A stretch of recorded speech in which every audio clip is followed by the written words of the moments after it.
दोस्तों, जब भी हम किसी की खुशी का कारण बनते हैं या किसी की मदद करते हैं तो भगवान भी मुश्किल के समय में हमारी मदद जरूर करते हैं। लेकिन कभी कभी पैसे के अहंकार में हम ऐसे कर्म कर बैठते हैं कि ईश्वर हमें उन कर्मों की सजा जरूर देते हैं। ऐसी ही कहानी है आज की कि किस तरह एक रचनाकार जिसने भगवान की बेहद सेवा की, उनकी पूजा की, उनका प्रचार किया और बहुत सारे लोगों को भगवान के साथ जोड़ कर रखा, लेकिन जब उस पर मुश्किल समय आया तो क्या ईश्वर ने उसकी मदद की? तो चलिए जानते हैं इस प्यारी सी कहानी में।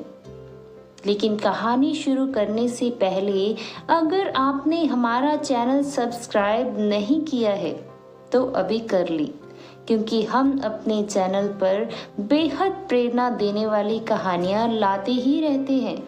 दोस्तों, एक छोटे से शहर की सीमा के बाहर एक पहाड़ था और उसके आसपास बहुत सारी खाली जमीन थी जहां पर कोई भी रहता नहीं था।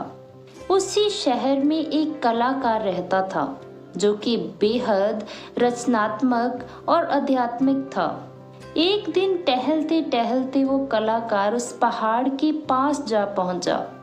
उसके मन में विचार आया कि क्यों ना पहाड़ से गिरे हुए पत्थरों से मैं देवी देवताओं की मूर्तियां बनाऊं।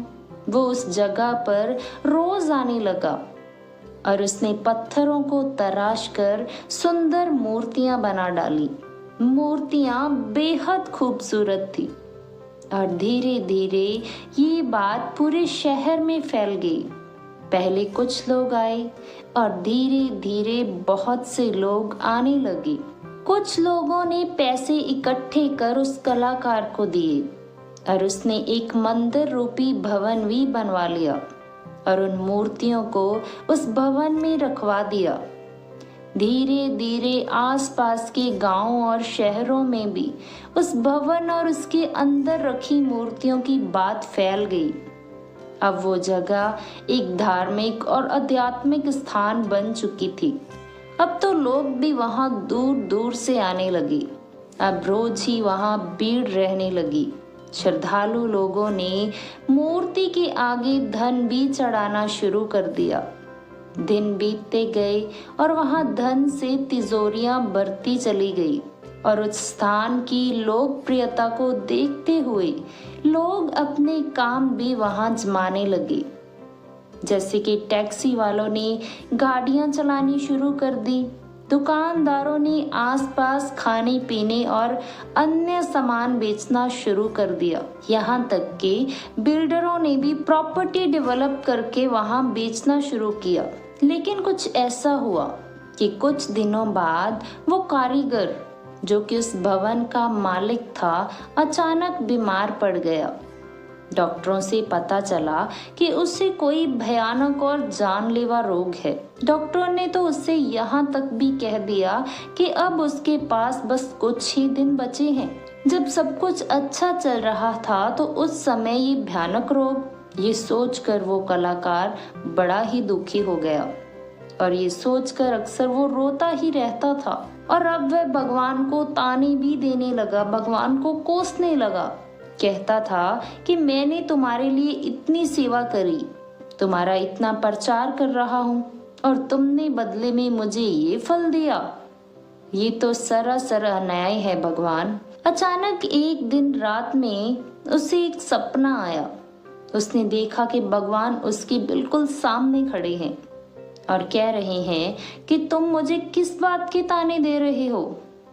ठीक है, माना कि तुमने मेरे नाम से मूर्तियां बनवाई, लेकिन याद करो वो दिन जब एक अनाथ बच्चा तुम्हारे पास रोते बिलखते आया तो तुमने उसे अपना गुलाम ही बना डाला। याद करो वह बूढ़ा भिखारी जिसे तुमने आश्रय देने की बजाय धक्के मारकर दूर भगा दिया।